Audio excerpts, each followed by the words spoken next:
जय गुरुदेव students. Next topic mean के बाद हमारा मोड है। मोड होता क्या है? A mode is that value among the observations which occurs most often, that is the value of the observations having the maximum frequency. आपके पास कोई भी डेटा प्रेजेंट हो, उस डेटा में कोई भी रीडिंग जो मैक्सिमम टाइम आई है वो हमारी मोड बन जाती है। जैसे सपोज मैंने डेटा लिया 2656 136 8146, मैक्सिमम टाइम हमारे पास कौन सा नंबर आया यहाँ पे 6, तो अंडरस्टूड है हमारा मोड क्या बन गया 6।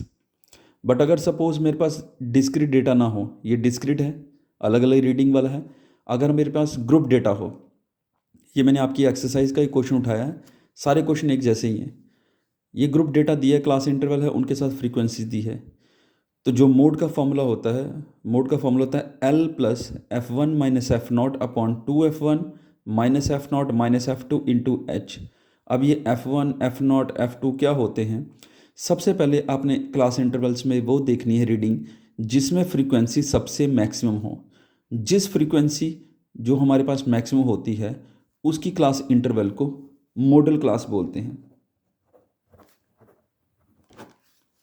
जिसकी फ्रीक्वेंसी सबसे ज़्यादा मैक्सिमम हो उस क्लास इंटरवल को मॉडल क्लास बोलते हैं, और उसकी लोअर लिमिट को हम एल बोलते हैं। जो फॉर्मूले में एल है वो उसी की लोअर लिमिट को हम एल बोलते हैं।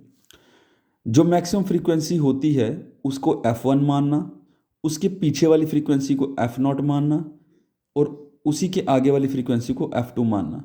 मान लो ये मैक्सिमम फ्रीक्वेंसी आपकी फर्स्ट रीडिंग पे होती तो आपका F0 उससे पीछे मतलब कुछ नहीं है, that means F0, and in that case F0 जो होगा वो ज़ीरो बन जाता है। बट यहाँ पे हमने F1 जिसको मैक्सिमम फ्रीक्वेंसी हो उसको F1 लेते हैं, उसके पीछे वाली फ्रीक्वेंसी को F0 और उसके आगे वाली फ्रीक्वेंसी को F2। Lower limit of the model class जो होती है वो L होती है, और इनके बीच में जो डिफरेंस होता है उसको हाइट बोलते हैं, दैट मीन्स H। तो हमारे पास F1 भी है, F0 भी है, F2 भी है। इन सब की वैल्यूज़ जब हम पुट करेंगे, सॉल्व करेंगे, जैसे F1 माइनस F0 हो गया 18 माइनस 4, 2F1 हो गया दैट इज़ 2 इंटू 18, F0 है 4, F2 है 9।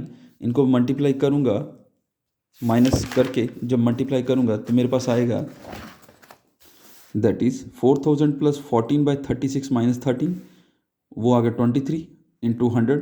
या जगह 14,000/23, जब 14,000 को 23 से मैं डिवाइड करूँगा तो मेरे पास आएगा 608.69। तो एडअप करके मेरे पास आ गया दैट इज़ 4608.69। ये है आपकी मोड का क्वेश्चन। आपकी एक्सरसाइज है नेक्स्ट जो 14.2, that is totally based on the topic mode. 3 topics होते हैं आपके पास इस चैप्टर में basically, that is the mean, median, mode. तो मीन कर चुके हैं, 2 ही मेथड से करने थे, मीन वो भी कर चुके। मोड का एक ही मेथड होता है सॉल्व करने का, वो करवा दिया। बाकी वाले क्वेश्चंस निकालोगे, जिस क्वेश्चन में जहाँ से प्रॉब्लम आती बेटा मुझे आप बताओगे, मैसेज करोगे, वो क्वेश्चन मैं उसी टाइम उस नंबर पे सॉल्व करके भेज दूंगा। ओके बेटा, जय गुरुदेव।